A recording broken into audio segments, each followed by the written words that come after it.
Sa buhay natin, marami tayong pinaglalaban at patuloy na pinanindigan, lalo na ang mga karapatan, ari-arian at mga bagay na sa tingin natin ay tama. Ngunit paano kung lumaki tayo sa maling kasaysayan at nakaraan? Handa ka bang isuko ang iyong kinalakihan alang-alang sa sinasabi nila na hustisya at katarungan? Isang mapagpalang araw po sa inyo, Sir Blair, at sa lahat po ng mga nakikinig sa inyong YouTube channel. Ako po si Tado, naninirahan sa isang liblib na lugar sa lalawigan ng Sursugon. Sumulat po ko sa inyo para ibahagi ang isang karanasan na nangyari nung binata pa ako at nakatira pa sa aming probinsya. Isang kwentong kababalagan at tiyak na katatakutan. Narito na po ang aking kwento. The Voice Addict.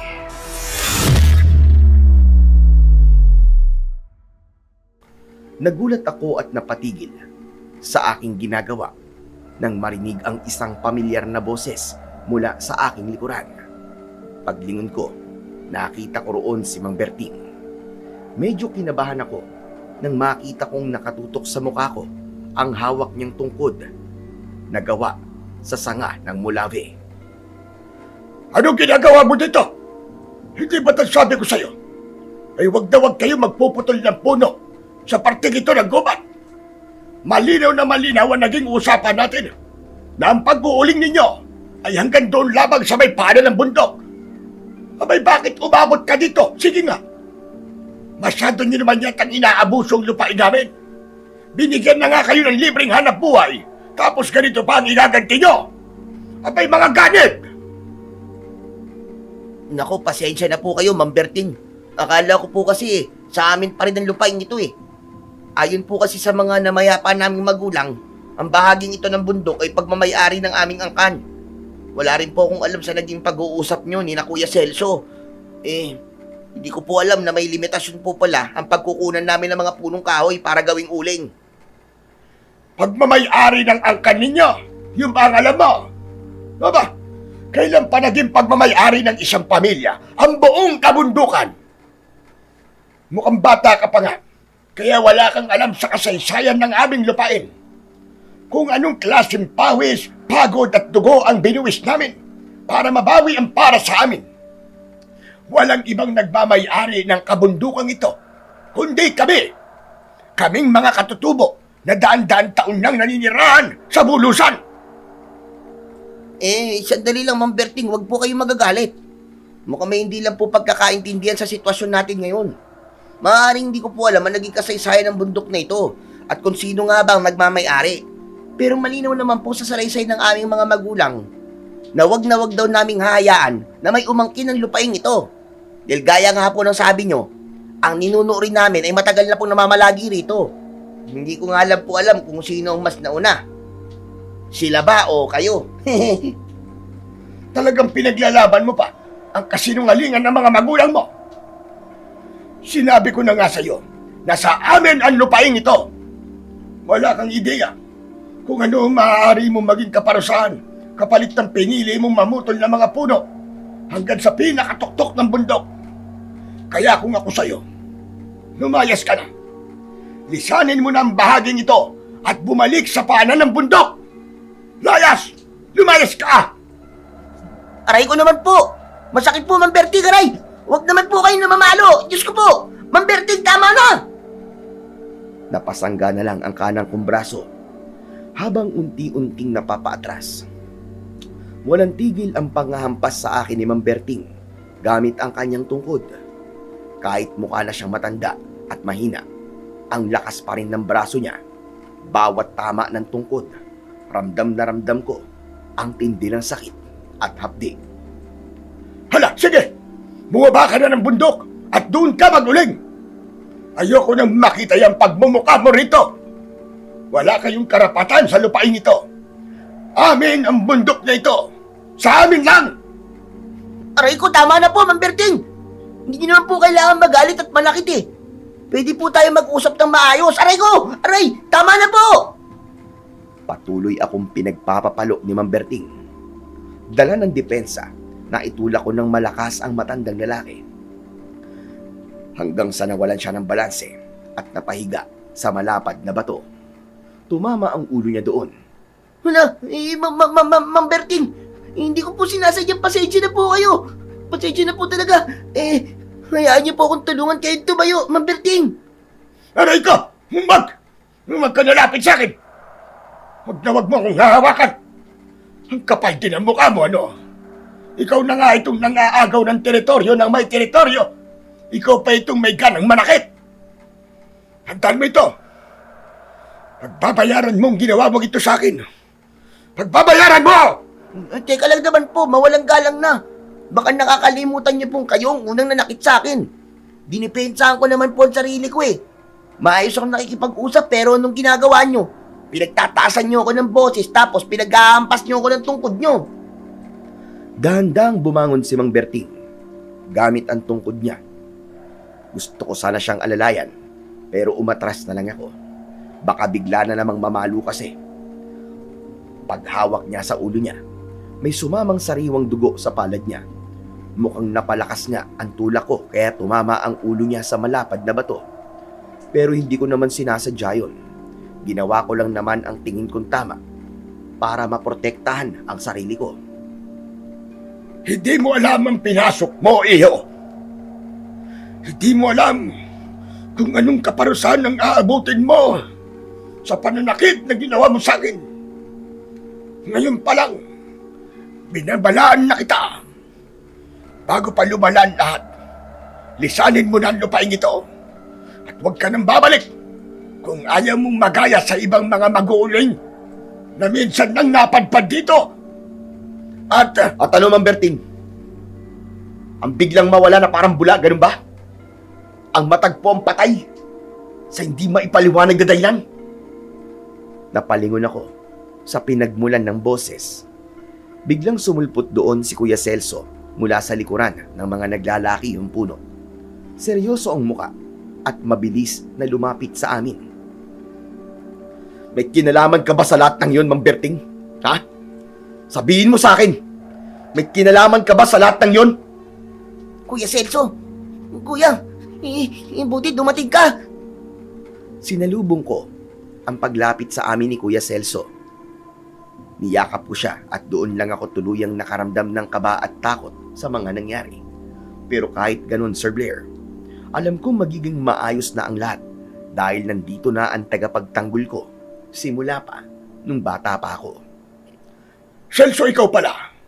Maganda't narito ka para linawin ang mga bagay na hindi maintindihan ng nakababata mong kapatid. Bakit hindi mo sabihin sa kanya ang naging usapan sa pagitan ng iyong angkan at ng aking mga kapwa katutubo? Yung tinutukoy niyo ba ay ang usapang may kasamang pagbabanta? Tama ka. Naging malinaw sa akin yon. Pero hindi ibig sabihin na sang-ayon ako. Pinili naming manahimik at pagbigyan ng kagustuhan yung angkinin ng lupaing hindi naman talaga sa inyo. Pero sa mga nagdaang taon, lalo na nang mamatay ang mga magulang namin, napagtanto kong dapat kaming manindigan. Ang usapang sa inyo ang bundok na ito, pasensya na. Pinuputol ko na yon. Ano?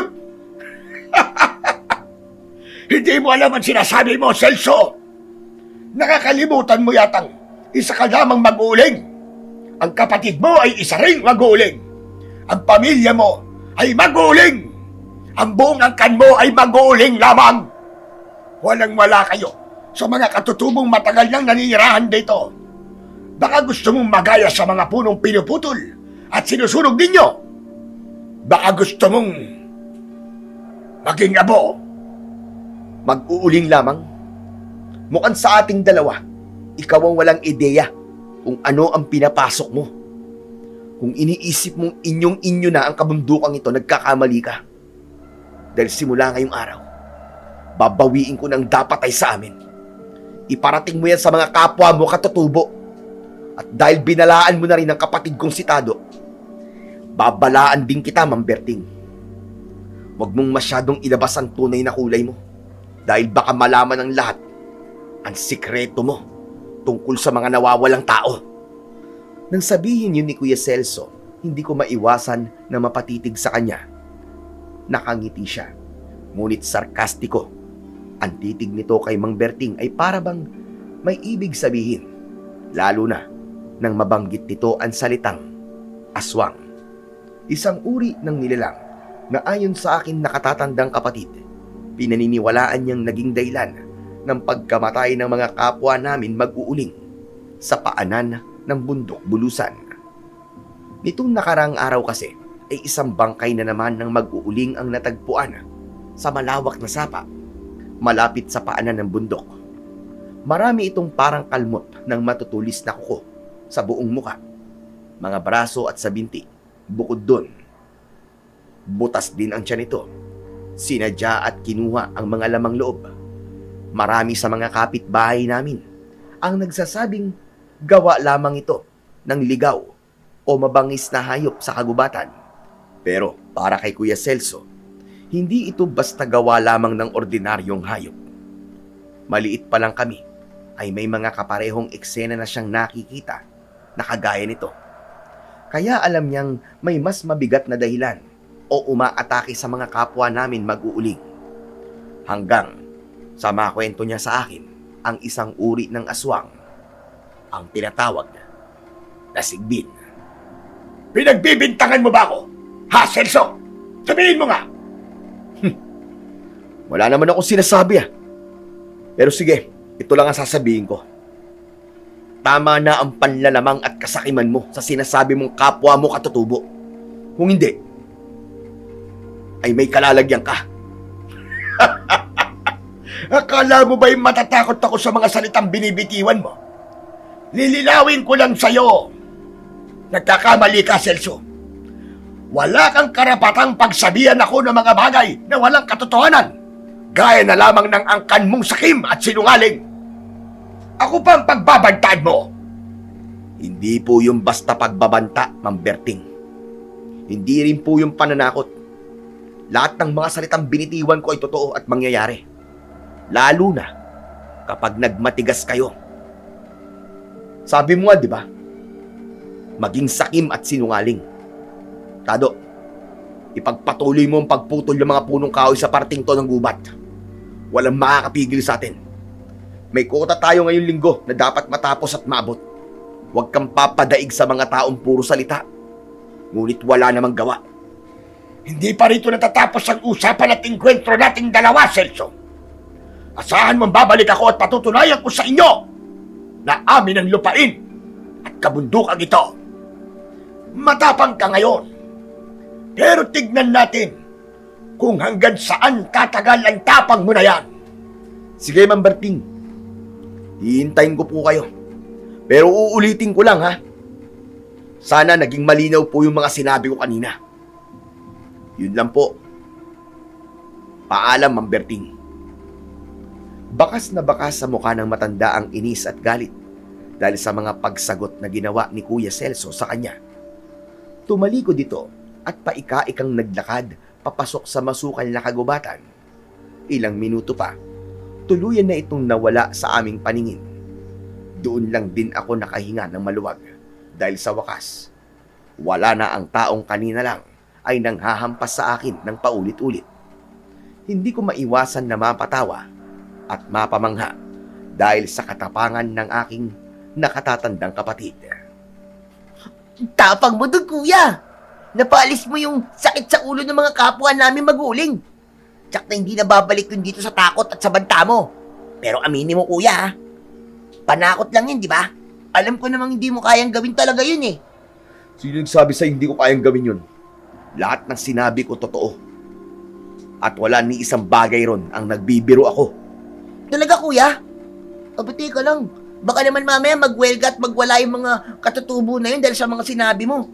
Akala ko pa naman na ginawa mo lang yun para mapaalis siya. Seryoso ka pala talaga sa mga pinagsasabi mo kanina, kuya.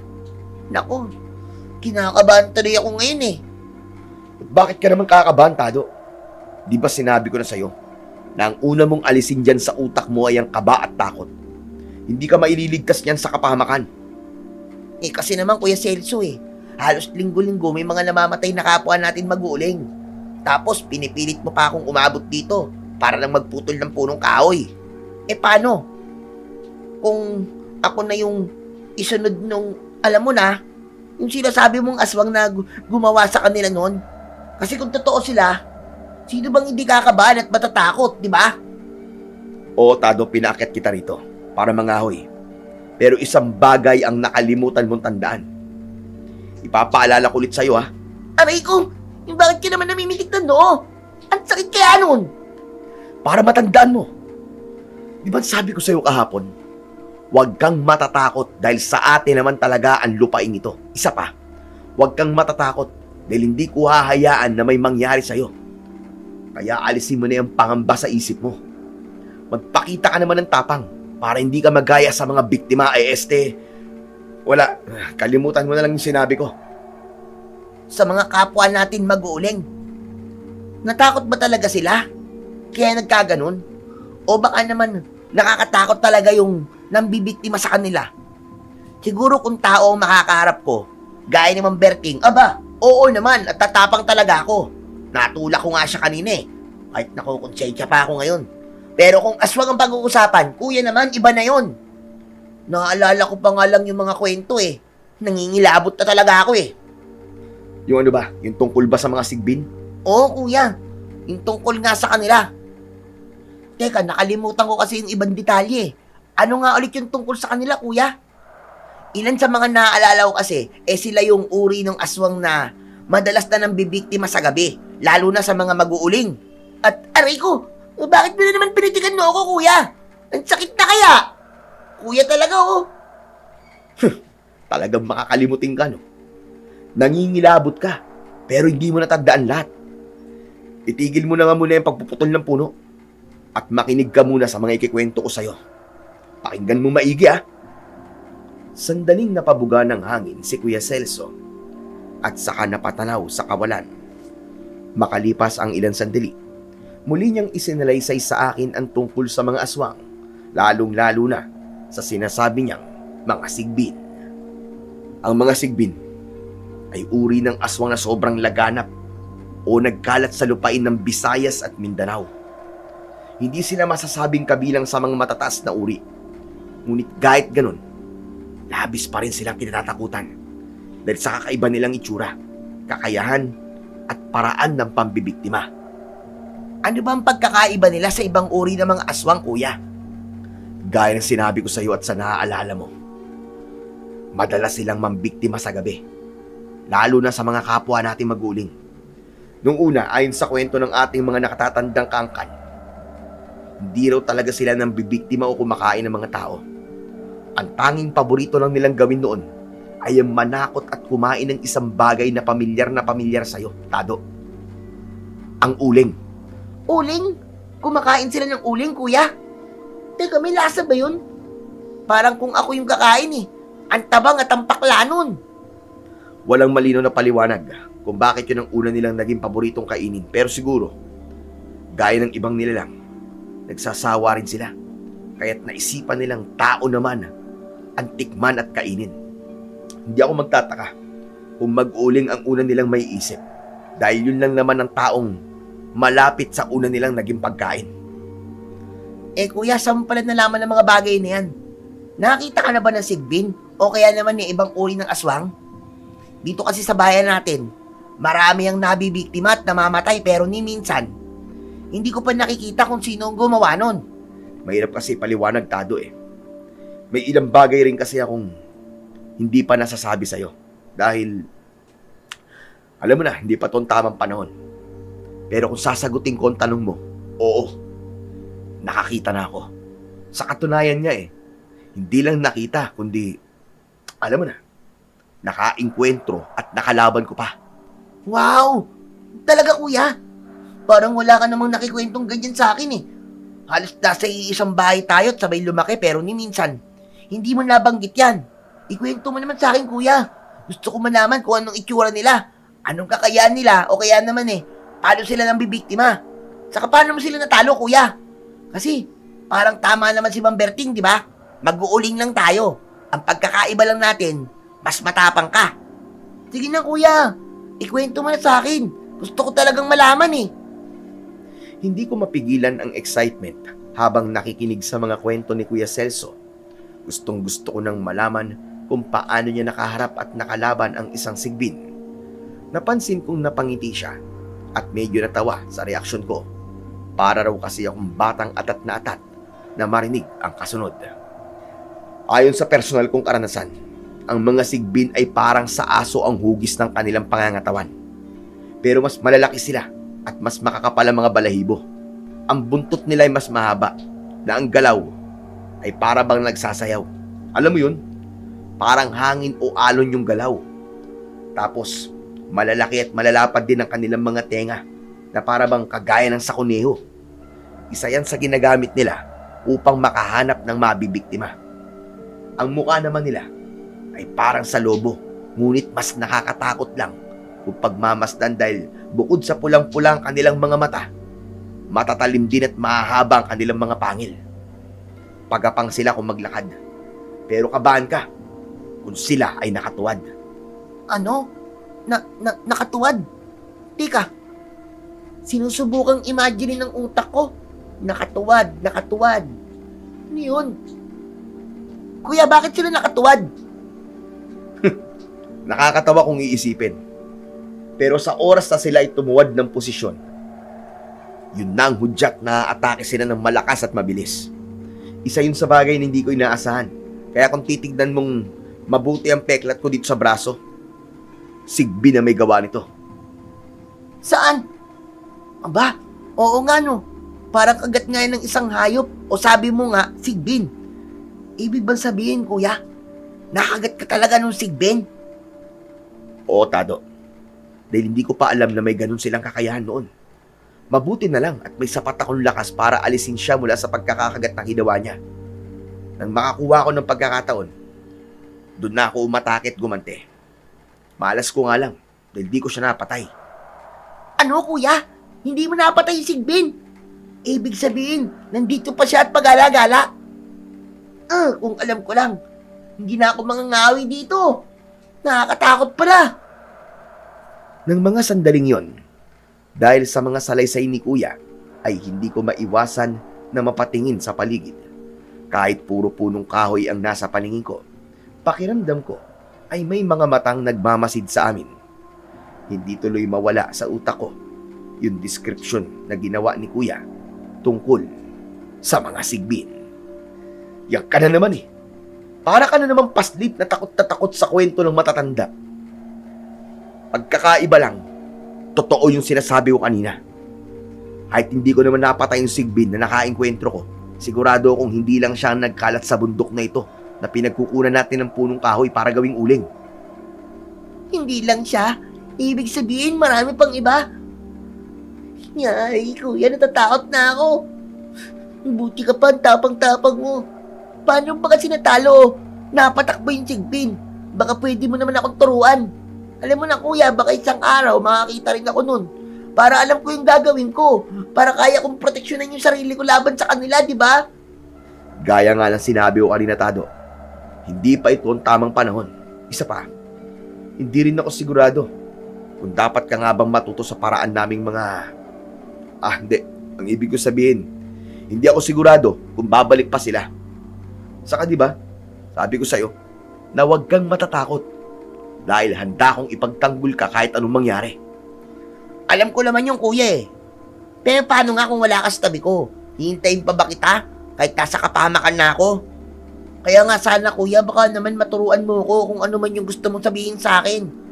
May tamang panahon ka pang nalalaman dyan.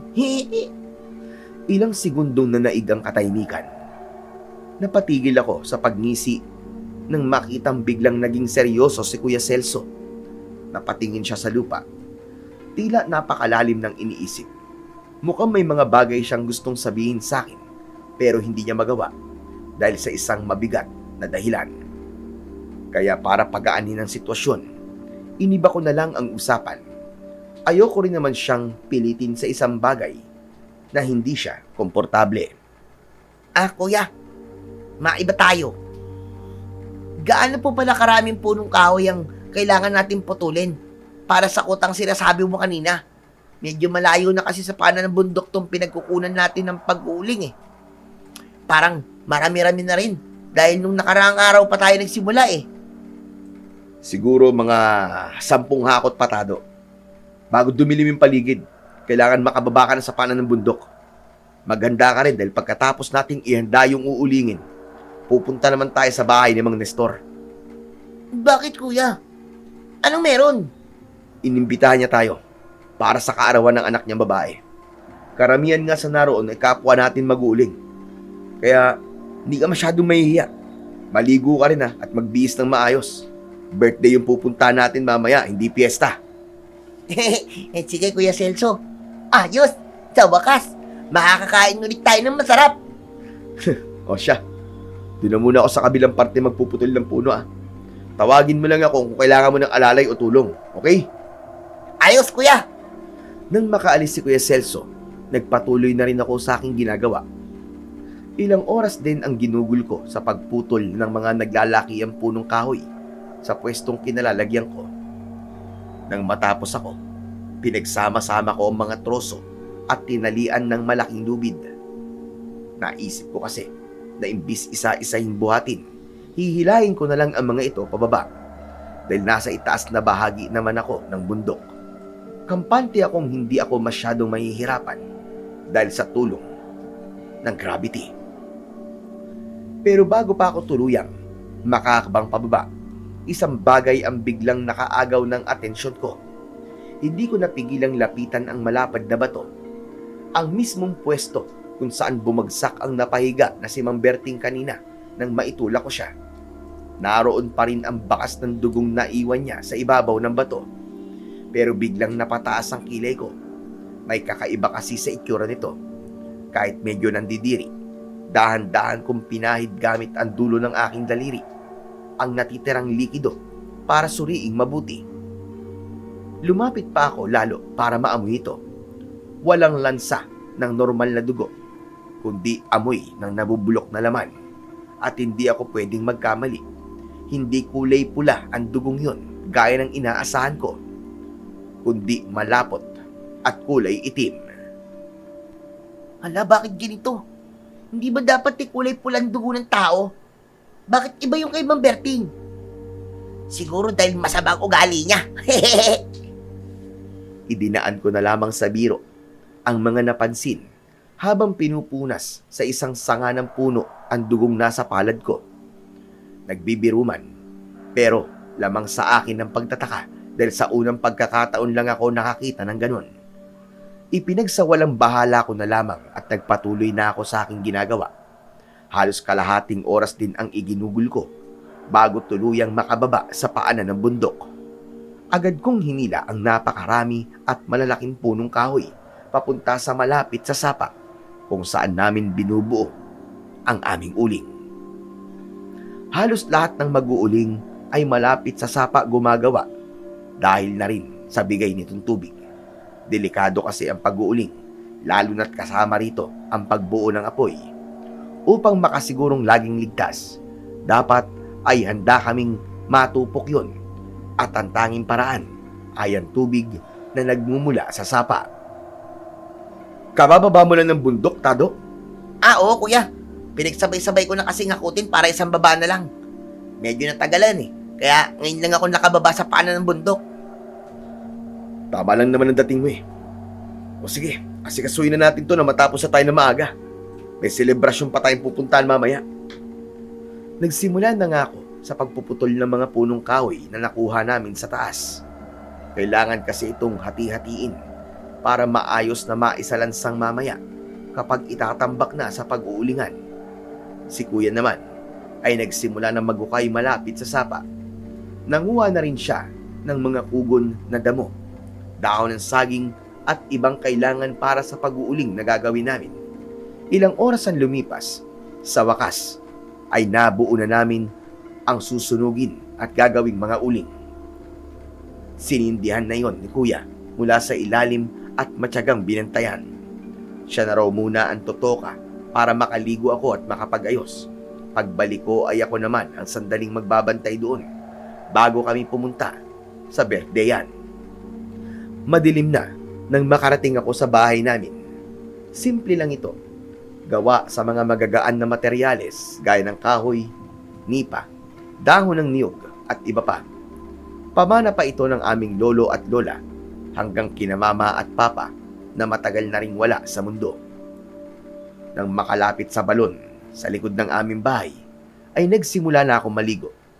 Habang naliligo nga, ay hindi ko maiwasan na maalala ang aming mga magulang. Bata pa ako noon, at kahit hindi ko matandaan ng buong detalye kung bakit sila namatay, ay tandang-tanda ko naman ang bilin nila sa amin ni Kuya.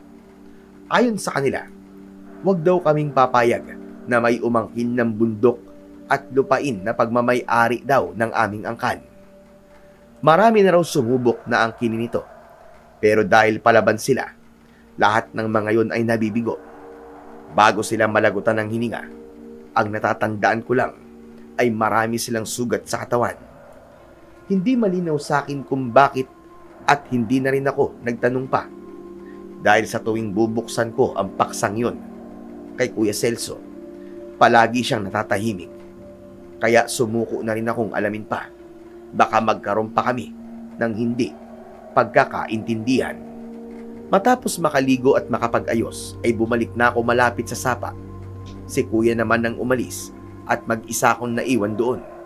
Yung iba kasi na mag-uuling ay maagang nagpunta sa birthdayan dahil mag-iinom pa raw sila. Sadyang nagpahuli kami dahil wala naman sa amin ni Kuya ang mahilig sa alak.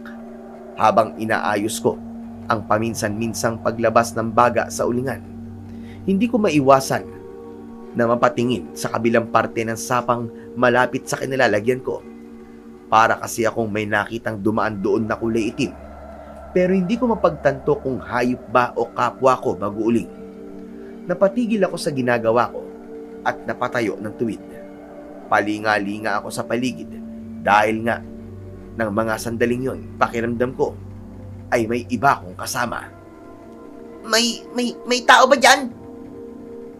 Mang Kardeng? Mang Nestor? Kuya Jacob? Kung sino man nandyan, hindi magandang biro yung ginagawa nyo, ha? Halos tawagin ko na ang lahat ng pangalan ng mga kapwa namin mag-uuling, pero walang sumasagot sa kabilang sapa. Napalunok ako ng laway habang unti-unting bumabalik sa aking ginagawa. Kahit inaayos ko na ang aming ulingan, hindi maiwasan ng mga mata ko ang mapatingin sa kabilang sapa dahil malakas ang kutob kong may nagmamasid talaga sa akin mula roon. Hanggang sa maaninag ko nga ang isang figura na para bang aso. Madilim man, nakita kong nagkulay pula ang mga mata nito. Kaya naman tuluyan na akong nakaramdam ng kaba at takot. Dali-dali akong napakapat sa aking tagiliran upang kunin sana ang dala kong flashlight, pero nakalimutan kong binigay ko pala yon kay Kuya Celso kanina. Hindi ako natatakot! Hindi ako natatakot! Sabi ni Kuya, huwag daw ako matatakot. Matapang ako! Matapang ako! Sa sobrang taranta, dumampot ako ng mahabang piraso ng kahoy at mabilis ko tong isinindi sa apoy ng ulingan. Nang magliyab ito at magsilbing sulo, agad ko itong itinutok sa unahan doon sa may kabilang pampang ng sapa. At doon, tuluyan ng nalinawan ang mga mata ko sa figurang kanina pa nagtatago sa dilim. Kinilabutan ako. Eksaktong-eksakto ang wangis nito sa kwento ni Kuya Celso kanina tungkol sa aswang na pinag-uusapan namin.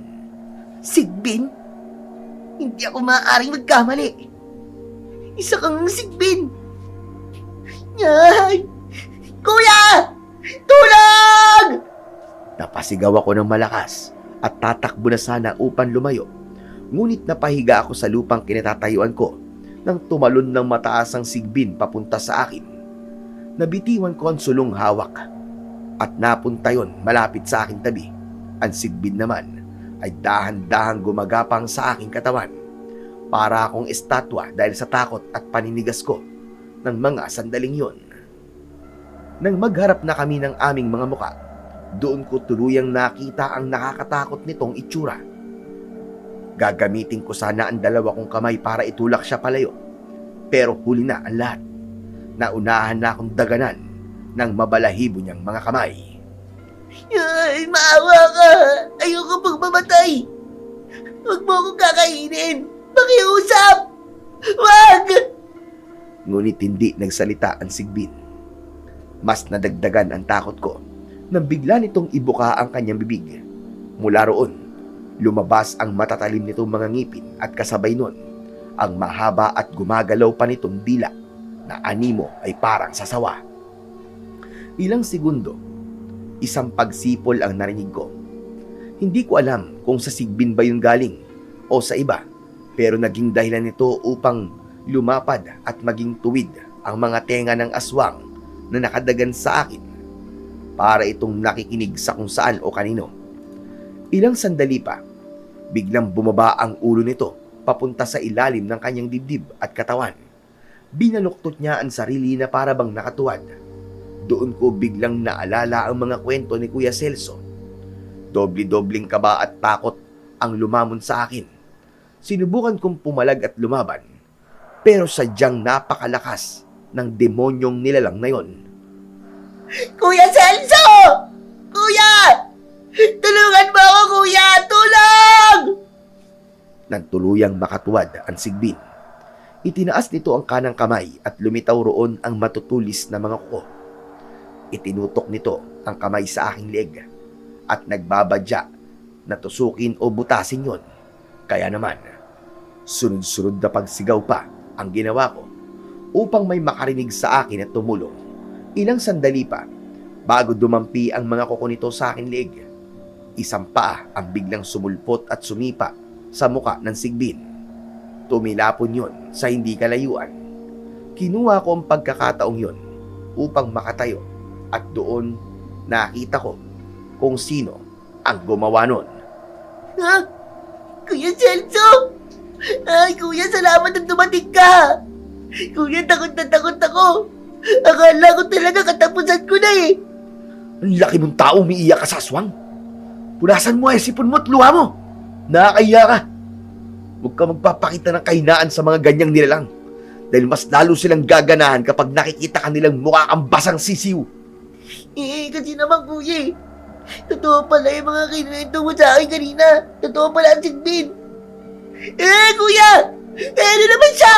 Susugurin niya ako! Diyan ka lang sa likod ko. Ako nga harap sa kanya. Sa wakas, makakaganti na rin ako sa mga pinaggagawa niya. Halika rito, hayop ka! Humanda ka! Dahil katapusan mo na ngayon! Anak ka ng teteng! Matapos niyang sabihin ang mga katagang yon, nabigla ako sa liksi at bilis ng pagkilos na ginawa ni Kuya Celso. Para siyang hanging dumaan sa harap ko patungo sa Sigbin na pasugod sa aming direksyon. Isang malakas na pagsipa muli ang ibinigay niya sa aswang. Kaya naman muli itong tumilapon. Wala pang isang minuto ay muli ring bumangon ang Sigbin upang sugurin siya. Kitang-kita ko ang pagtayo nito na para bang kuneho ang hulma. Gamit ang dalawang kamay na may matutulis na mga kuko, sunod-sunod nitong inatake ang Kuya Celso ko.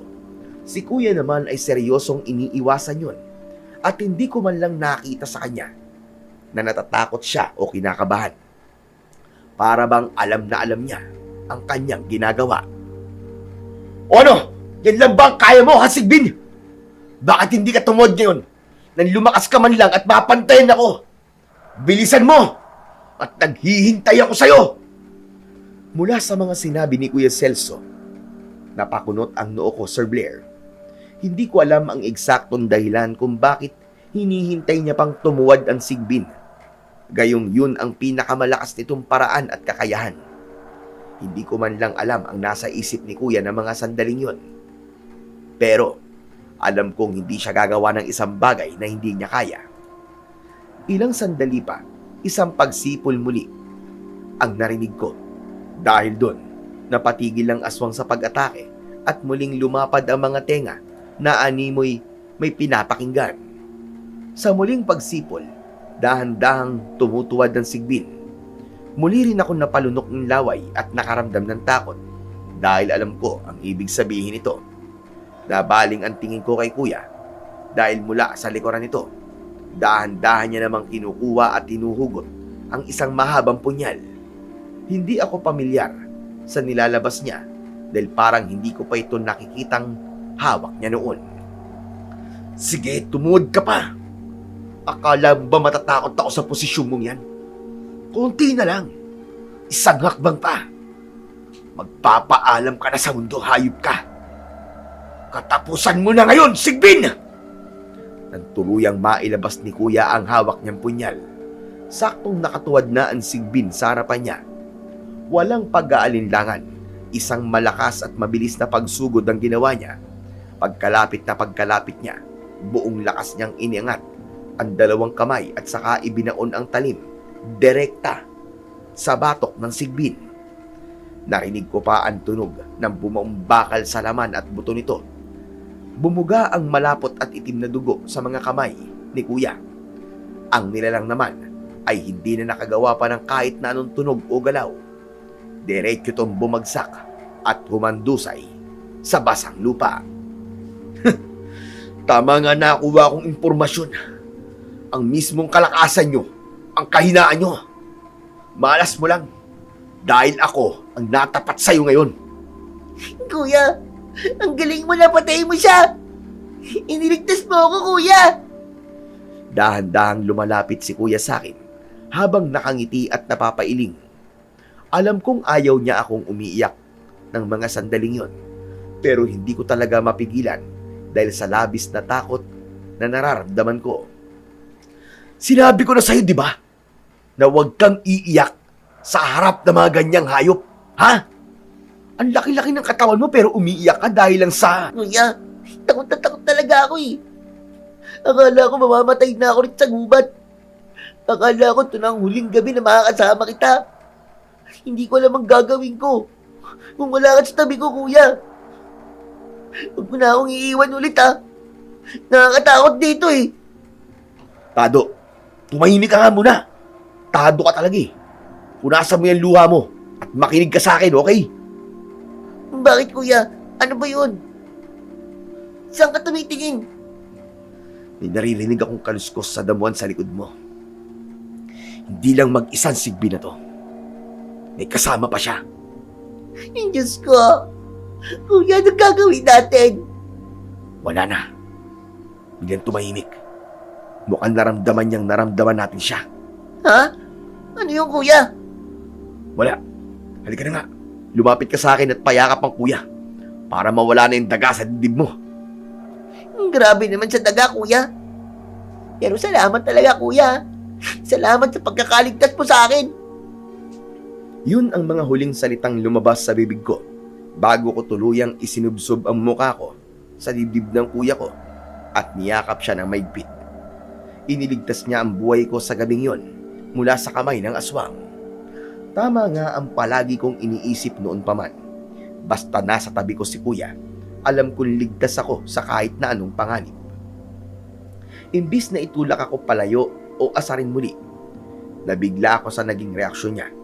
Sa unang pagkakataon sa buong buhay ko, gumante si kuya ng yakap sa akin. Naramdaman ko ang higpit ng mga braso niya, ang init ng kanyang katawan at ang bigat ng kanyang paghinga. Doon ko napatunayan kung gaano niya ako kamahal at kung gaano niya ako gustong ingatan bilang kanyang kapatid. Hindi ba't paulit-ulit kong sinasabi? Hindi kita iiwan at pababayaan. Handa akong protektahan ka kahit pa sa pinaka nakakatakot at pinaka masasamang nilalang sa mundo. Pinapangako ko yung kina mama at papa na hindi ako papayag na may ibang mananakit sa'yo. Na handa akong ibuwis ang buhay ko para sa'yo, Tado. Kuya naman eh, lalo mo akong pinaiiyak eh. Pasensya ka na kung hindi ko maiwasan na maluwa. Alam kong ayaw mo ko nakikitang ganito, kuya, pero wala, hindi ko talaga maiwasan kung siyang pumapatak eh.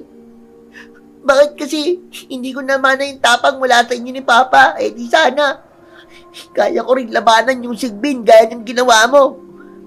Paano mo ba kasi nagagawa yan, kuya? Paano mo maging matapang? Bumitaw si kuya sa pagkakayakap sa akin. Tapos ay seryoso niya akong tinignan sa mga mata. Pinunasan niya ang mga luha ko at saka ngumiti ng matamis. Minsan lang gawin yon ni kuya, kaya alam kong sobrang maganda ang mga sasabihin niya sa akin. Tado, katapangan ang unang-unang katangian na kailangan sa totoong tungkulin ng angka natin. Dahil kapag hawak mo ang tapang, hindi ka aatras o matatakot sa lahat ng mga masasamang nilalang dito sa mundo. Tungkulin, kuya?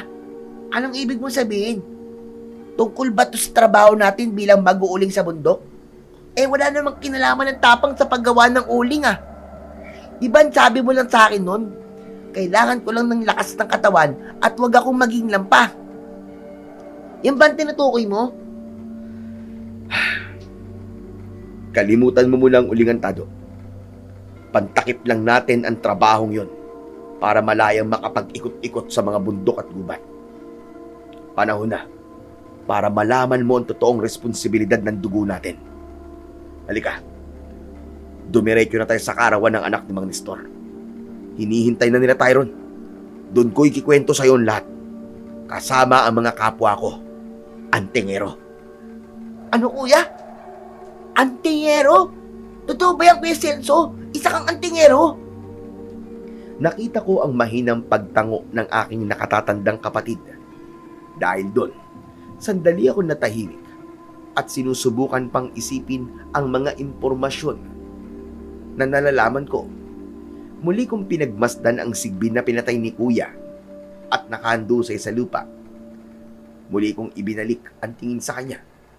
Doon ko napagtanto na kaya pala magaling siya sa pakikipaglaban at may hawak na punyal ay dahil hindi siya pala basta mag-uuling lamang, kundi isang antingero. Alam kong nakakalito pa at parang ang hirap paniwalaan. Pero ito ang totoo, Tado. Itinago ko sa iyo ang katotohanan tungkol sa tungkulin at gawain ng pamilya natin dahil ayokong malagay ang buhay mo sa kapahamakan. Dahil sa oras sa pasukin mo ang tungkuling ito, asahan mong lahat ng malas at masama ay nakasunod sa iyo. Teka, tungkulin at gawain ng ating pamilya? Ibig sabihin, alam din to ni na mama at papa? Sumunod ka sa akin, Tado. Sandaling inayos ni Kuya ang aming ulingan bago maglakad paalis sa lugar na yon. Bago sumunod, sandali ko pang tinignan ang wala ng buhay na sigbin. Nang makita ang dugong tumutulo mula sa batok nito, nanlaki ang mga mata ko. Kagayang-kagaya ito ng dugong nang gagaling kay Mang Berting dahil imbis na pula, kulay itim din yon. Hindi ko tuloy maiwasang mapaisip kung nagkataon lang ba o mukhang tama ang naging banta ni Kuya Celso sa kanya na baka may koneksyon ang mga katutubo sa mga aswang na umaatake sa mga mag-uuling. Matapos suriin, ay mabilis akong sumunod kay Kuya papunta sa bahay ni Mang Nestor kung saan nagaganap ang kaarawan ng kanyang anak. Sandali lang bumati si Kuya Celso sa mga naroon at agad akong hinila papunta sa likod ng bahay na yon kung saan makikita ang isang may kaliitang kubo. Bago kumatok at pumasok, sandali niya pa akong hinarap at nagturan. Tado, makinig kang mabuti ah. Gusto kong buksan mo ang isip mo sa mga makikita at malalaman mo ngayong gabi. Alam kong nagugulo ang kapat na bibigla sa mga nangyayari. Matagal ko na sana tong inamin sa iyo eh. Pero inilihim ko to para sa kaligtasan mo. Tado, ang mga kasamahan nating mag-uuling na nandito ngayon, hindi lang sila basta trabahador. Mga antingero rin silang lahat. Sa pagbukas ng pinto, bumungad sa amin ang mga kapwa namin mag-uuling. Nandoon sina Mang Nestor, Mang Carding, Kuya Jacob at marami pang iba. Lahat sila ay nakatitig at nakangiti sa akin. Ibang-iba ang aura nila ngayon sa nakikita ko sa tuwing kasama ko sila sa ulingan. May mga suot silang kwintas na may mga nakasabit na parabang bato na nasa iba't ibang hugis. May mga tattoo rin sila na ngayon ko lang nakita dahil madalas nakasuot sila ng long sleeve kapag nag-uuling. Ang mga tato ay parang mga katutubong simbolo. Gaya ni Kuya Celso, may kanya-kanya rin silang sandata, gaya ng punyal, gulok, itak at iba pa. Namamangha pa man ako sa nasasaksiyan bago sa mga taong nakalakihan ko na, pero hindi ko maiwasan na muling magtanong kay Kuya Celso. Kuya, hindi ko maintindihan eh. Maganda naman ang tungkuling sinabi mo. Maganda naman ang pagiging antingero, di ba? Kasi lumalaban kayo sa mga masasamang nilalang. Mga engkanto, lamang lupa, aswang, at kung ano-ano pa. Bakit kailangan mong ilihim sa akin to? Bakit ako lang sa pamilya natin na walang alam? Kuya, matagal ko lang gustong maging matapang. Bakit hindi mo sinabi sa akin ang tungkol dito? Dahil gusto kong protektahan ka, Tado. Protektahan? Kuya naman, muntik na ako mamatay kanina dahil sa pagsugod sa akin ng sigbin na yun. Eh paano kung di ka dumating? Paano kung nahuli ka ng dating? Hindi naman sa lahat ng oras kaya mo akong iligtas. Paano kung mawala ka rin ng bigla at sumunod ka kina mama at papa? Kuya, walang ibang magtatanggol sa akin kundi ang sarili ko. Bakit inilihim mo sa akin to? Bakit hindi mo ako tinuruang lumaban? Para maging matapang at malakas din ako. Dahil sumpa ang buhay na to, Tado. Hindi mo naiintindihan eh. Oo, lumalaban kami, pero araw-araw kaming nanganganib. Ang mga kalaban natin, hindi nakakalimot. Hindi nagpapatawad. Namatay sina mama at papa. Hindi dahil sa aksidente. Namatay sila dahil pinaghigantihan sila ng mga halimaw na tinutugis namin. Ano? Pinatay sila? Oo, Tado. Kaya hindi kita ipinasok sa mundong to.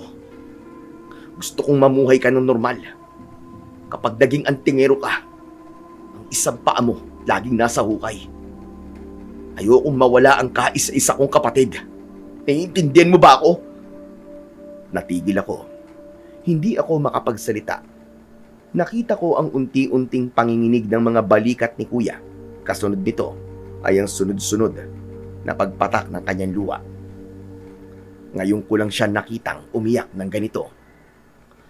Ako ang huling nakakita kina mama at papa.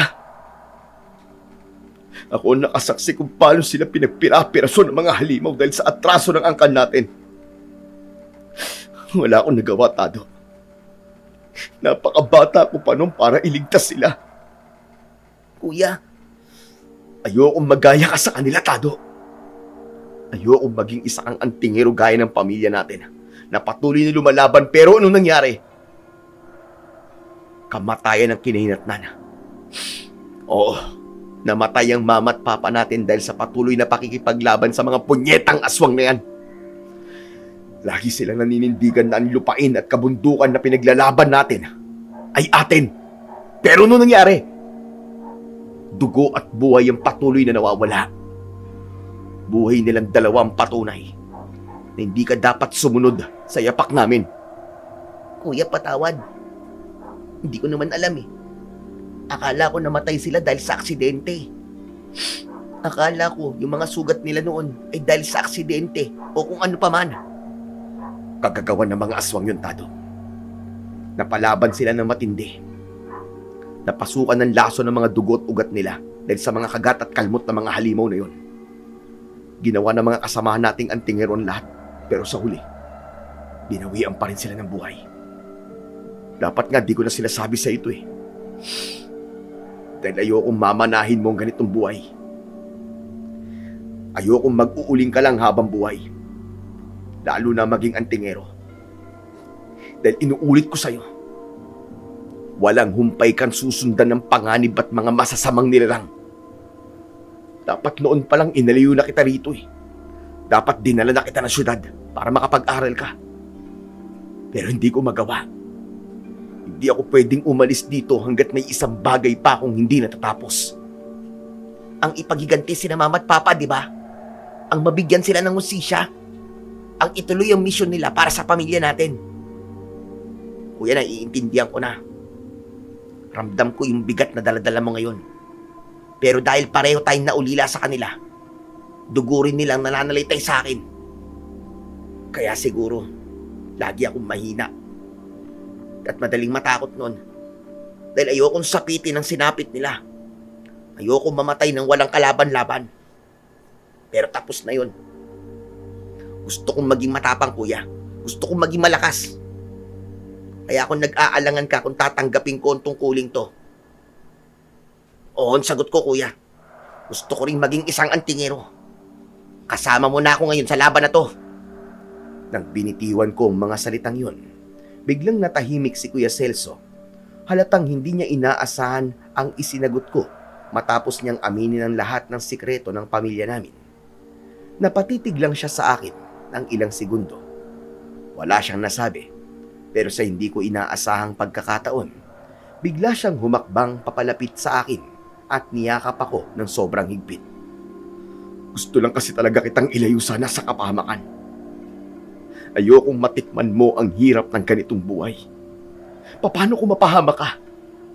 Naiintindihan ko ang takot mo, kuya. Pero hindi na natin may iwasan to. Nasa dugo na talaga natin ang pagiging antingero. Nasa kapalaran na natin na maging habulin ng mga halimaw at ng mga aswang dito sa bundok. Kahit anong tago mo sa akin, hahanapin at hahanapin nila ako. Makakaharap at makakaharap ko sila. Gustuhin ko man o hindi. Kaya mas kailangan kong matutong lumaban, kuya. Mahirap ang daan na gusto mong tahakin. Araw-araw ka makikipagsapalaran sa kamatayan. Handa ko, kuya. Kaya pakiusap. Huwag ka nang mag-alinlangan pa. Turuan mo na ako at isali mo na ako sa samahan nyo. Sigurado ka na ba dyan sa desisyon mo? Desidido ka na ba talaga, Tado? Wala nang atrasan to kapag pumasok ka na sa gawain ito. Oo, kuya. Sigurado na ako. Wala na akong pakialam sa panganib ngayon. Ang tanging gusto ko ngayon ay makatulong sa misyon mo. Gusto ko rin ipagiganti sina mama at papa. Gusto kong mabigyan sila ng hustisya. Gusto ko ding ubusin ang lahat ng lahi ng pumatay sa kanila. Natamimi si Kuya Celso sa mga sinabi ko. Hindi siya kumibo ng ilang segundo. Medyo kinabahan ako. Pero nang makita ko na nag-iba ang reaksyon niya, tapos bigla siyang tumango ng dahan-dahan, alam ko na nakuha ko na ang basbas niya. Tama ka. Panahon na nga para sumama ka na sa tungkulin natin. Panahon na para maging isa kang ganap na antingero. Seryoso ka, kuya? Payag ka na talaga? Isasama mo na ako sa inyo? Oo. Pero bago ka humarap sa mga aswang, kailangan muna natin dumaan sa matinding pagsasanay. Hindi sapat ang puro tapang lang. Simula bukas na madaling araw, sasanayin ko ang katawan at isip mo. Tuturuan kitang humawak ng iba't ibang armas at dumepensa laban sa mga atake ng mga nilalang ng dilim. Walang problema, kuya. Handang-handa na ako dyan. Kahit na anong hirap ng ensayo, titiisin ko ng buong puso. Hindi ako susuko. Pinapangako ko sa'yo. Magiging magaling din akong antingero balang araw. Grabe! Hindi ko na maintayan bukas. Gusto ko na mag-ensayo kaagad para makatulong na ako. Tipirin mo muna yung saya mo at saka yung lakas mo dahil kailangan mo talaga yan bukas. Halika na. Sabihan na natin sa kanilang isasama na kita sa samahan. Hinarap namin ni Kuya ang mga kasama namin at diretsahan niyang sinabi na sasali na ako sa samahan. Ipinahayag niya na magsisimula na ang matinding ensayo ko bukas. Sandaling tumahimik ang buong paligid. Tinignan nila akong lahat mula ulo hanggang paa. Ilang saglit pa, ngumiti ng malapad si Mang Nestor. Lumapit siya at tinapik ng malakas ang balikat ko. Sumunod ang iba pang mga kasamahan at isa-isa akong kinamayan ng maigpit. Napakainit ng pagtanggap nila sa akin. Pinalibutan nila ako, tinapik sa likod at binati ng may galak. Sabi ni Mang Nestor, matagal na nilang hinihintay ang araw na lalabas ang tapang sa dugo ko. Masaya silang lahat dahil nadagdagan ang puwersa nila laban sa mga aswang. Ramdam ko ang pagtitiwala nila. Hindi ako nag-iisa sa laban na ito. Isa na nga akong ganap na bahagi ng samahan. Kinabukasan ay maaga akong nagising. Agad akong tinawag ni Kuya. Inaya niya akong bumalik sa ulingan. Pagdating doon, nagtaka ko nang makitang wala na ang bangkay ng Sigbin. Kuya, ba't wala na yung napatay mong aswang kagabi? Nasaan na yun? Kinuha na kaya ng ibang mga antingero? Hindi, imposible yun. Kasi magkakasama tayo kagabi. Malamang sa malamang, kinuha na yun ng kapwa niya aswang. Ha? Kinuha ng kapwa niya aswang? Bakit naman nila gagawin yun? Aanin naman nila ang aswang na wala ng buhay. Parang tao din sila, Tado. Kapag may namatay sa kanila, kinukuha nila yon at nililibing sa malayo.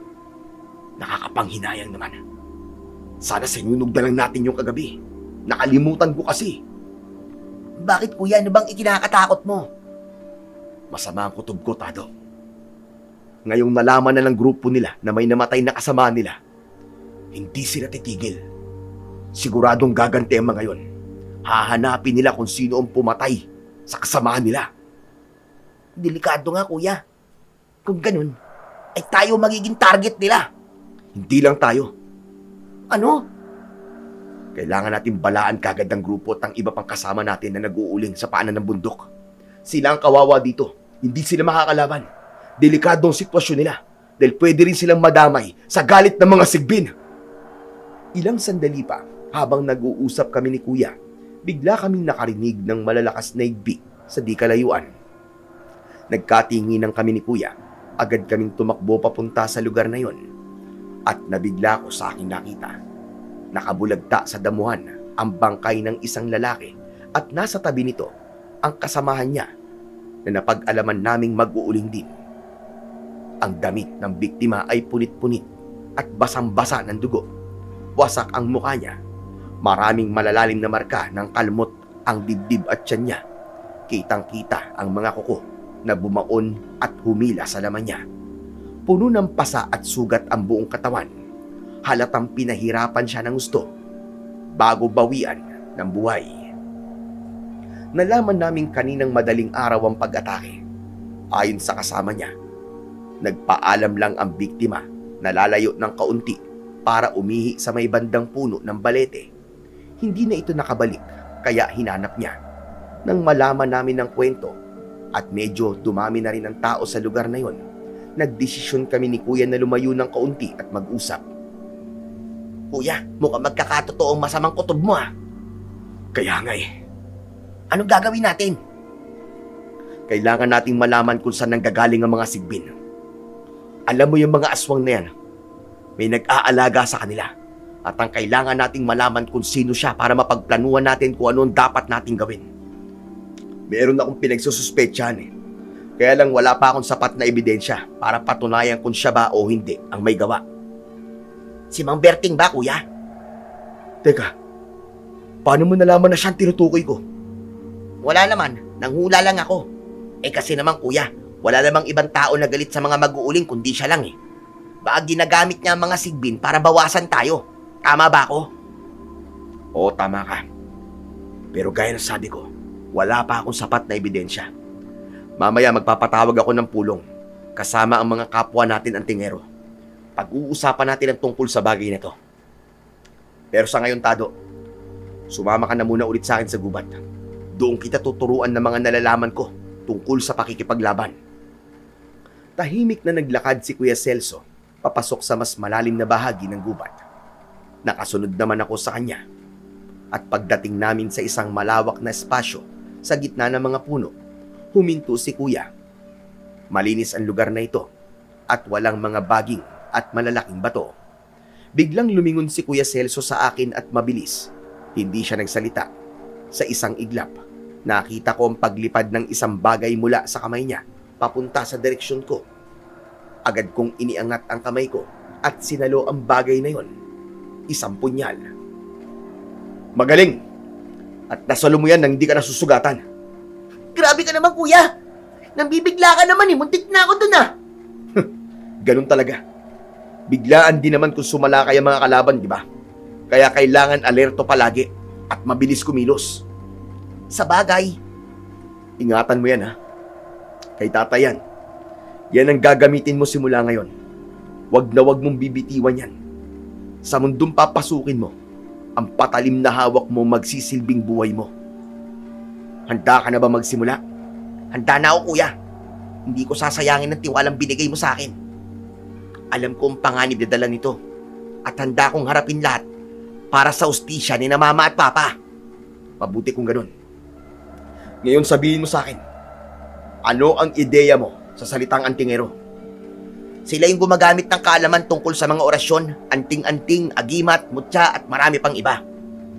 Kaya sila tinatawag na antingero dahil sa mga bagay na yon. Yun lang? Ano pang ibang alam mo tungkol sa antingero? May kapangyarihan sila, kuya, na kayang tumalo sa mga masasamang nilalang kagaya ng aswang, kagaya ng bilis at lakas. Ibig sabihin para sa iyo ang isang antingero ay matatawag na antingero dahil sa kanilang kapangyarihang nagmumula sa mga anting-anting, agimat at mutya, ganun ba? Sa tingin ko, kuya, oo. Kaya nga sila tinawag na ganun, di ba? Dahil na rin sa mga bagay na ginagamit nila, sa kakayahan at kapangyarihan na meron sila. May punto ka, pero lilinawin ko lang sa iyo. Hindi lang dahil sa mutya kaya tinatawag tayong antingero. Ang tunay na antingero, nakikita sa husay sa pakikipaglaban at sa ilalim ng kalaman. Tandaan mo, may mga pagkakataon na mawawala sa atin ang agimat o mutya. Kapag nangyari yon, hindi ka na ba antingero? Ibig sabihin ba nun, wala ka ng laban? Sandali ako napaisip mula sa mga sinabi ni Kuya Celso. Doon ko lang nakuha ang ibig niyang sabihin. Napatingin ako sa punyal na hawak ko ng mga sandaling yon. Sa hindi inaasahan, napangiti ako, lalo na nang maalala ko kung paano siya makipaglaban. Kaya pala una mong binigay sa akin ang punyal? Tuturuan mo na ako makipaglaban, kuya? Tama ka, Tado. Tuturuan muna kita kung paano gumamit ng sandata. Yan ang una mo masasandalan sa oras na may makaharap kang aswang. Ang tunay na antingero ay hindi dapat umaasa sa kapangyarihan. Dahil ang mga bagay na yon, gaya ng anting-anting, agimat, mutya, orasyon, ay gabay lamang o suporta sa kakayahan na meron talaga tayo. Yun ay ang husay sa pakikipaglaban. Yun ang importante. Nakukuha ko na, kuya. Akala ko noon kapag may mutya ka, malakas ka na. Kaya pala napakatapang mo. Hindi dahil sa hawak mong makapangyarihang bagay, kundi sa kakayahan ng pakikipaglaban na meron ka. Tama ka, Tado. Kahit wala akong mutya, alam kong makakalaban ako at magpapakita ng tapang dahil sa kakayahan na meron ako. Matapos sabihin yon, mabilis na hinugot ni Kuya ang sarili niyang punyal at bigla akong sinugot. Hindi ko inasahan ang bilis niya. Sa halip na sumalo ng patalim, mabilis akong napatalon patalikod at naiwasan ang kanyang saksak. Aba, ang galing ah! Mabilis kang kumilos. Mabilis kang umiwas. Hindi ako pwede magpabaya, kuya. Alam kong di mo ako patatawarin kung magkakamali ako. Tama ka dyan. Dahil sa totoong laban, ang isang pagkakamali ay katumbas ng buhay mo. Huwag mong iisiping ensayo lang to. Ituring mong kalaban ng bawat galaw ko. Handa ka na ba? Handang-handa na, kuya. Ilabas mo lahat ng kaya mo. Yan ang gusto ko. Pero huwag kang puro ilag lang. Huwag kang papadikta sa galaw ko. Dapat ikaw ang magdikta ng magiging takbo ng laban natin. Maliwanag ba? Huminga ako ng malalim at hinigpitan ang hawak sa punyal. Sa halip na umatras, sa susunod niyang pag-atake, sinalubong ko ang galaw niya. Umikot ako pa kanan nang iamba niya ang patalim. Sabay sipa sa gilid ng tuhod niya para mawalan siya ng balanse. Bagya siyang napaurong, pero mabilis ding nakabawi. Wala na akong sinayang na sandali. Ako naman ang sumugod. Mabilis niyang naiwasan ang saksak ko. Nagpatuloy ang aming ensayo at habang lumilipas ang oras, napansin kong nagbago na ang takbo ng ensayo namin. Hindi na lang ako basta nakadepensa at umiilag. Umaatake na rin ako. Tumagal din ang ensayo namin. Kapwa kami basang-basa sa pawis at hingal na hingal. Habang nagkakasubukan kaming magkuya, patuloy niyang itinuro kung saan ng mismong mga kahinaan ng mga halimaw para sila ay mapatay. Tumigil lang kami sa pag-iensayo nang tuluyan na kaming napagod at sabay na napaupo sa damuhan. Habang kumakain ng baon naming kamote, Napatingin ako kay kuya nang ilabas nito mula sa ilalim ng kanyang damit ang isang kwintas. Hinubad niya yon at ipinakita sa akin. Ito ang tinatawag na mutya ng kidlat. Ito ang makapangyarihang bagay na minana ko kina Papa, na minana rin nila mula pa sa ating mga ninuno. Wow! Ang ganda niyang kuya! Hugis pangil ang dulo. Paano yan nakuha ng mga ninuno natin? Nakuha raw ito ng pinakabatang antingero nun na nagngangalang Andoy. Isang gabing may malakas na bagyo at walang tigil ang kulog. Nakita niya mismo kung paano tinamaan ng matinding kidlat ang isang malaking puno sa gitna ng gubat. Habang nag-uuling dito, sa may paanan ng bundok bulusan, agad nagliyab ang buong puno. Pero laking gulat ni Andoy dahil hindi daw nasusunog ang puno. Balot na ng apoy ang mga sanga at dahon, pero buong buo pa rin ang kahoy. Pambihira! Hindi nasusunog kahit nag-aapoy na! Tama ka. Kaya nilapitan niya ang puno para usisain. Sa mismong gitna ng nag-aapoy na katawan nito, may nakita siyang isang maliit na bagay na sobrang lakas ng liwanag. Kinuha niya yun. Tapos hindi man lang siya napaso. At mula noon, naging antingero na ang angkan natin. Ang astig! Kaya pala ang bilis mo sa ang galing mo makipaglaban, kuya! O heto, kunin mo. Ho? Bakit mo binibigay sa akin? Dahil panahon na para ipasa ko sa iyo ang mutyang ito. Panahon na para ikaw naman ang mga laga nito.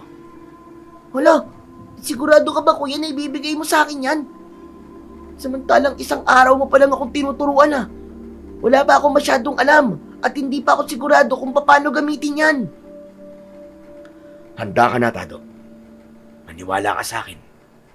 Handang-handa ka na. Talaga?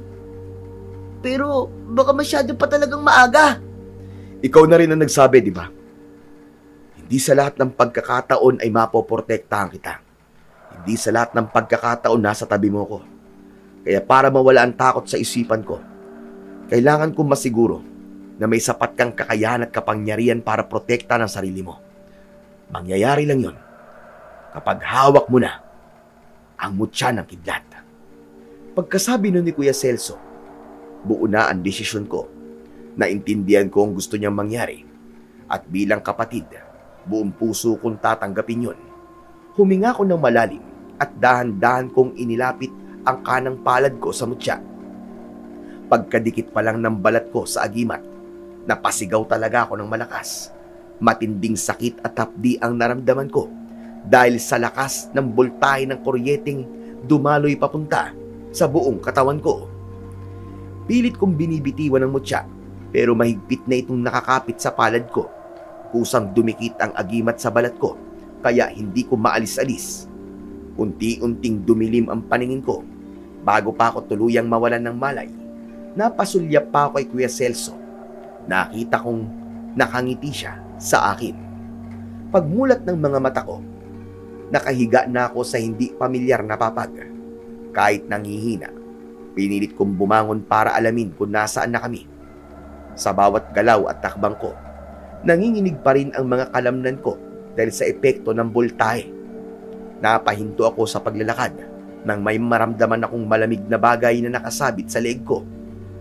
Nang kapain ko ito, laking gulat ko. Ang mutya ng kidlat ay nakasuot na sa akin. Kasabay nito ay nakita kong pumasok sa silid ang kuya ko. Kuya, bakit nasa akin pa rin to? Ayoko na pong makuryente. Masakit eh. Di mo na kailangang alisin yan dahil di ka na rin makukuryente. Sa una mo na mararamdaman yon dahil pinapasa pa dito sa'yo ang kapangyarihan. Ganun ba? Kinakabahan kasi ako dahil akala ko may hihimatay na naman ako eh. Eh kuya, nasan pala tayo ngayon? Medyo nahihilo pa ako kaya hindi ko mamukhaan ng kwartong ito. Nandito tayo ngayon sa kuta. Sakto ang gising mo, halika. Sumama ka sa amin sa pagpupulong. Inalalayan ako ni Kuya Celso paglabas ng silid na yon. Pagdating sa pinakasala, nadatnan ko roon ang mga kapwa namin antingero.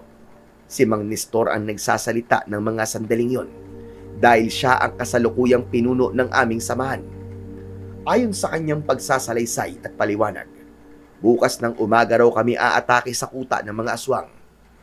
Pinakinggan ko pa ang mga sinasabi nito at nabigla ako dahil ang tinutukoy nitong kuta ay ang baryo ng mga katutubo sa itaas ng bundok. Hindi ko tuloy maiwasan na sumingit sa usapan. Teka lang po, makikisali lang po sa usapan. Sigurado po ba kayong sila ay mga aswang? May patunay na po ba? May mga kasamaan tayong antingero na nagbanban sa itaas ng bundok. Nakita nilang ilang mga katutubo na may inililibing na kung ano. Pag alis na mga yon, humanap kagad ng tiyempo mga kasama natin para hukayin ang lupa. At yun, doon tumambad sa kanila ang bangkay ng sigbin.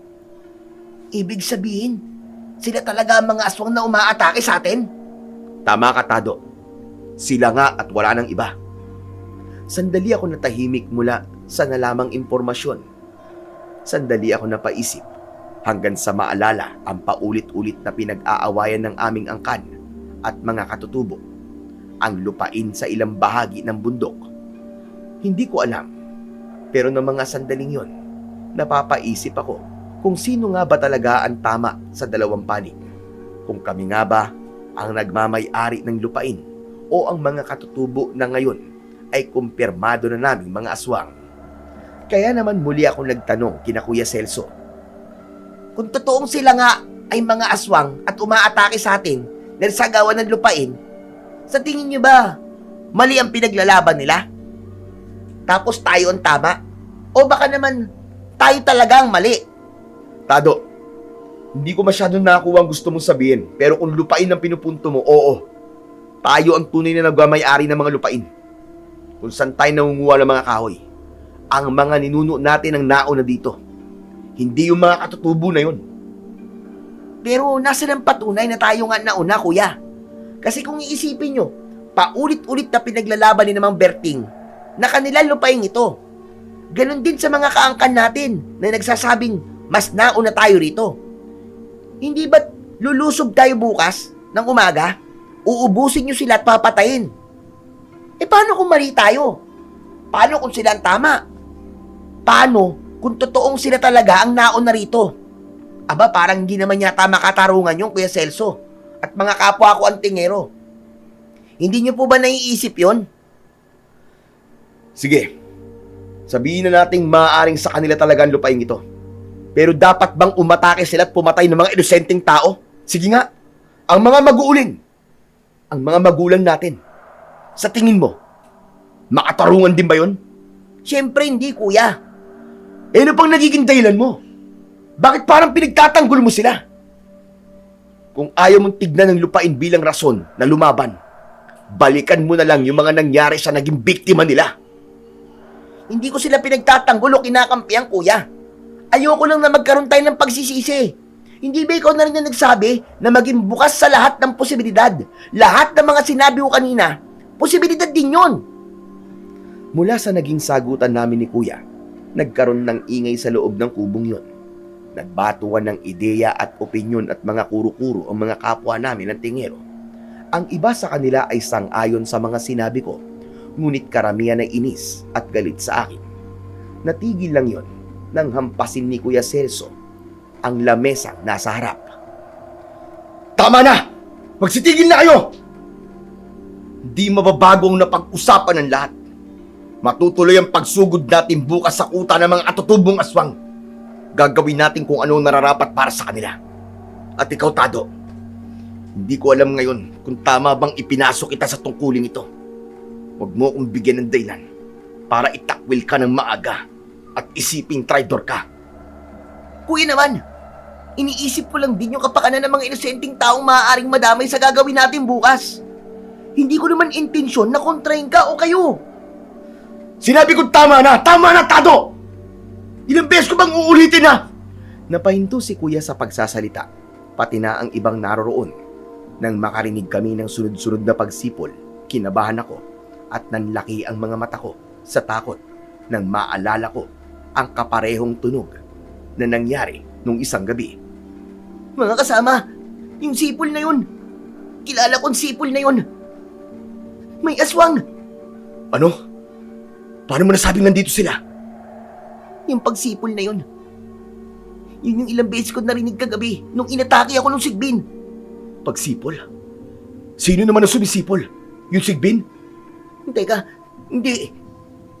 Hindi ang mga aswang na Sigbin yung gumagawa ng sipol, kundi yung...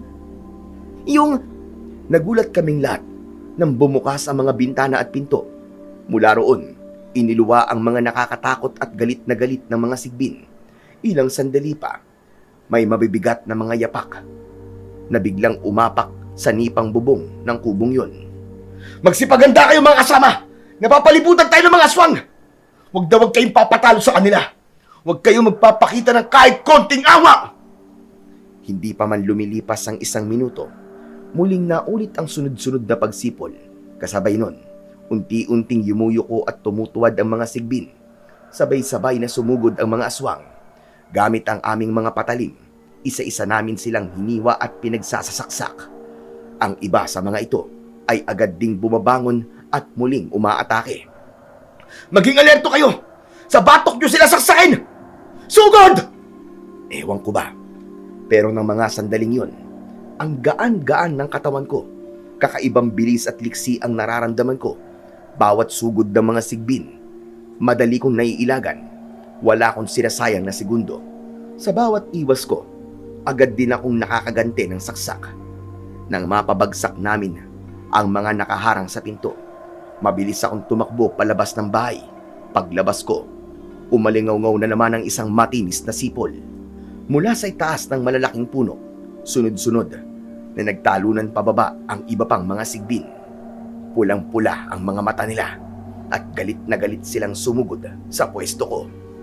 Sisigaw na sana ako ng mga pagkakataong yon para humingi ng tulong kay kuya. Pero napigilan ko ang sarili ko.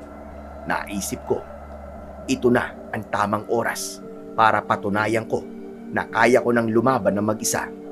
Hinigpitan ko ang hawak ko sa punyal at buong tapang na inihanda ang sarili sa bakbakan.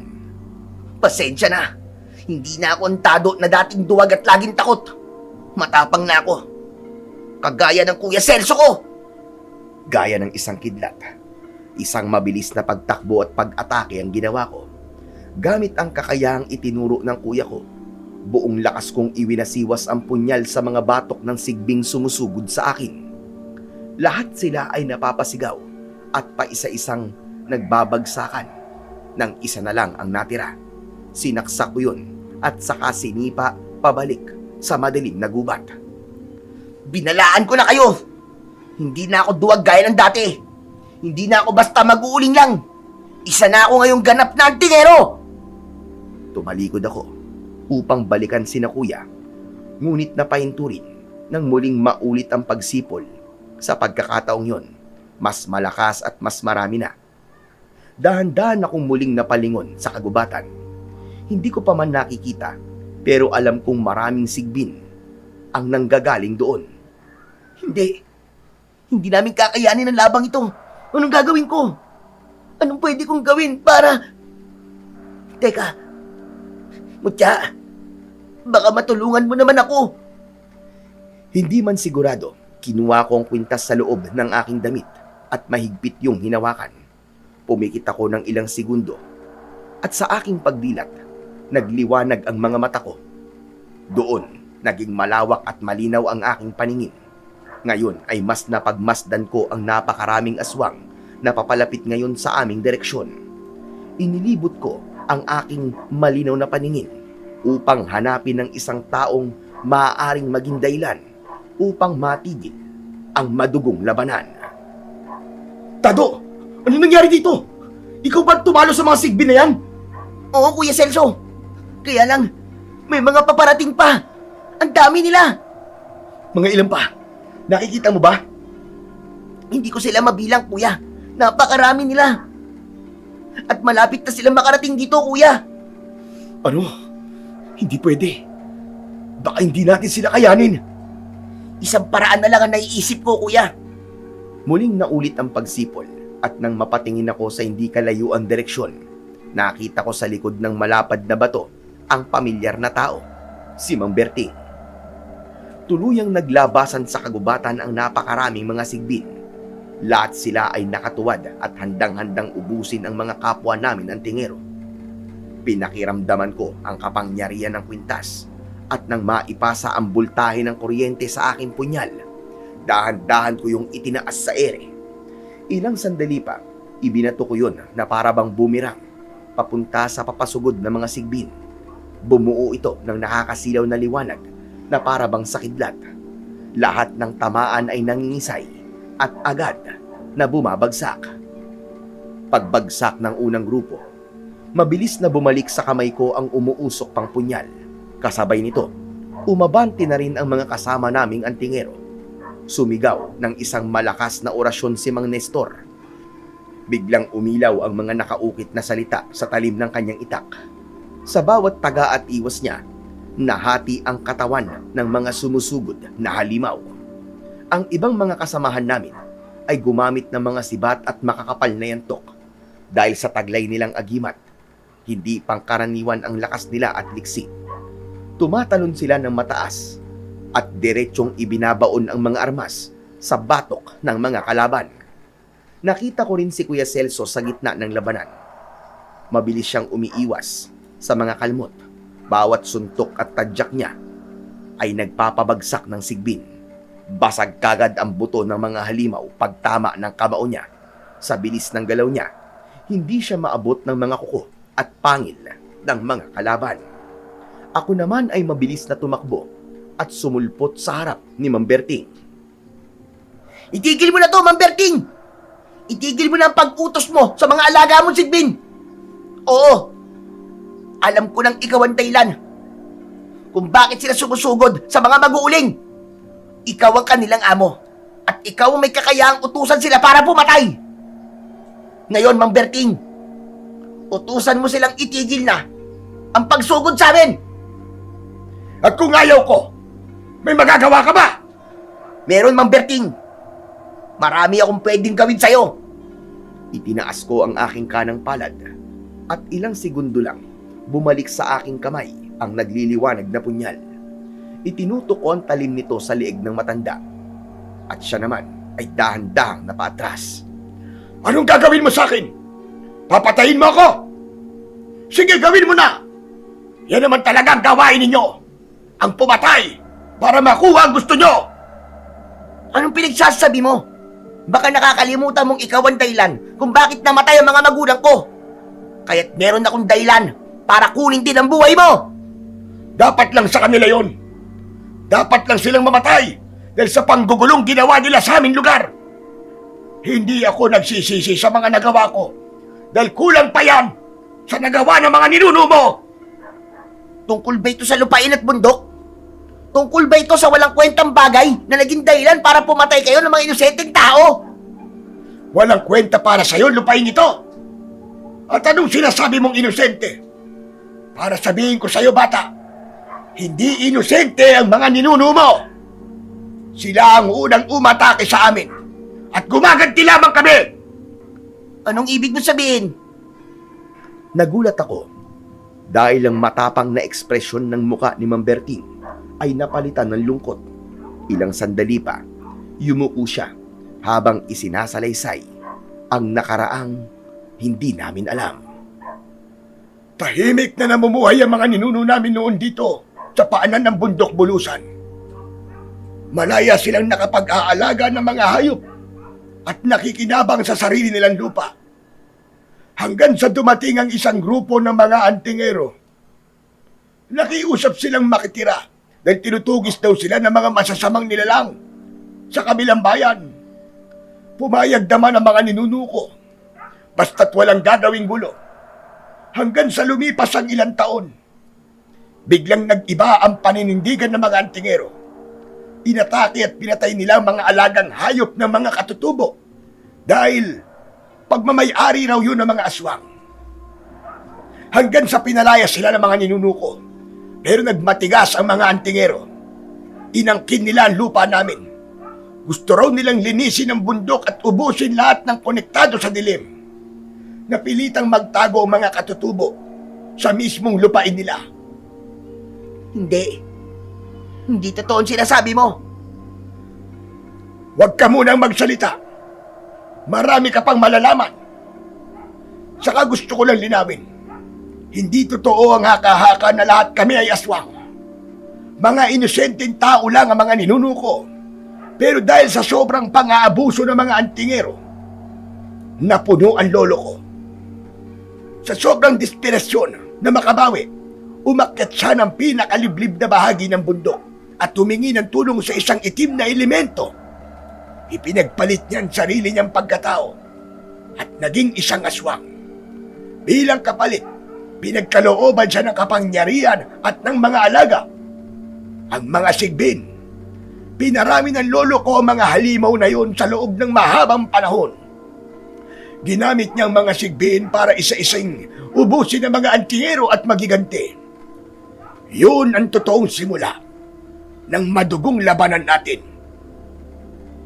Hindi ko alam na ganyan pala ang nangyari. Hindi ko alam na mga ninunukong antingero ang nang-agaw ng lupain at hindi kayo. Ipinagpapatuloy ko lang ang laban at ang aming karapatan. Hindi ito tungkol na lang sa lupain. Tungkol na ito sa ustisyang pareho nating gustong makamit. Mula sa mga sinabi ni Mang Berting, sandali ako napatigil at napaisip. Mukhang tama siya. Hindi na ito tungkol sa lupa, kundi sa hustisya. At kailanman ay hindi makakamit ang hustisya sa pagitan ng dalawang panig kung magpapatuloy ang labanan at patayan. Nang maging buo na ang desisyon ko, kinuha ko ang tungkod ni Mang Berting at iniabot yon sa kanya. Inalalayang ko na rin siya sa pagtayo. Ma'am Berting, kailangan na po nating tapusin ang gulong sinimulan ng ating mga ninuno. Kailangan na nating wakasan ang alitan at away ng mga antingero at katutubo. Pabalikin mo na po ang mga sigbin sa bundok at nangangako po kung makakamit mo, ang dapat ay para sa inyo. Sandali akong tinitigan ni Mang Berting. Nang makita niya ang sinseridad sa mga mata ko, sumipol siya ng malakas at mabilis na nagbalikan sa bundok ang mga natitirang sigbin, pati na ang ibang paparating na mga halimaw. Aasahan kung tutuparin mo ang binitiwan mong salita, iyo. Ipakita mong iba ka sa mga ninuno mong sumira sa usapan. Matapos sabihin yon, tumalikod na si Mang Berting at naglakad pabalik sa gubat kasama ng mga alaga niya. Nang mawala sila sa paningin ko, hinarap ko ang mga kapwa ko antingero. Maraming sugatan at bakas sa mukha ng lahat ang matinding pagod at takot. Tinipong ko sila at ipinaalam ang naging kasunduan. Umani ito ng matinding reaksyon. May mga sumang-ayon kagad dahil ayaw na nilang may mamatay pa. Pero marami rin ang nagalit at gustong ituloy ang laban. Pero buo na talaga ang desisyon ko at pinanindigan ko ito sa harap nila. Pwede tayong manirahan dito nang hindi inaangkin ng lupa. Pwede tayong maghanap buhay nang hindi nanlalamang ng kapwa. Pwede nating ipagpatuloy ang pagiging antingero natin, pero sa tamang paraan. Gagamitin natin ang galing natin para protektahan ang lugar na ito, hindi para mang-agaw at pumatay. Tapos na ang patayan, mga kasama. Wala nang gulo sa pagitan natin at ng mga katutubo. At hindi na mababago yon. Anong masasabi mo dito, Mang Nestor? Lahat ng mga mata ay agad na nabaling kay Mang Nestor. Sandali siyang natahimik at pinagmasdan ang mga kasama naming duguan at pagod na pagod. Dahan-dahan niyang ibinaba ang hawak na itak at mabigat na bumuntong hininga. Sa pamamagitan ng isang matipid na pagtango kay Kuya Celso, sinabi niyang baka nga tama ang naging desisyon ko at kailangan na talagang bigyan ng pagkakataon ang kapayapaan. Pumayag siyang subukan ang bagong panimulang ito para sa ikabubuti at katahimikan ng buong bundok. Subalit nag-iwan din siya ng isang malinaw at mariing babala para sa lahat. Sa sandaling masira daw ang kasunduang binuo ngayong gabi at magkaroon ulit ng panibagong gulo sa pagitan ng dalawang panig. Tapos na ang pag-uusap at siguradong wala na talagang atrasan sa susunod na madugong labanan. Nang marinig yon mula kay Mang Nestor, Sunod-sunod na ring sumang-ayon ang iba pang mga antingero at tuluyan ng ibinaba ang kanilang mga armas. Sa paglipas ng mga taon, tuluyang naghilom ang sugat ng nakaraan. Napatunayan naming posibleng mamuhay ng tahimik at magkakasama. Malaya na ulit na nakakaakyat at nakakababa ng bundok ang lahat. Walang nag-aaway, walang nag-aagawan ng lupa. At ang mag-uuling noon sa paanan ng bundok bulusan na minsang naging duwag ay naging kilala at mahusay na antingero sa kasalukuyan. Hanggang dito na lang po, Sir Blair, ang aking kwento. Maraming salamat po sa pagkakataong ito na maibahagi ko ang aking karanasan. Sana po ay may napulot na aral ang mga tagapakinig. Lalo na po sa pag-intindi at pagrespeto sa mga nakakasama natin sa iisang mundo. Maraming salamat po. Hanggang sa muli.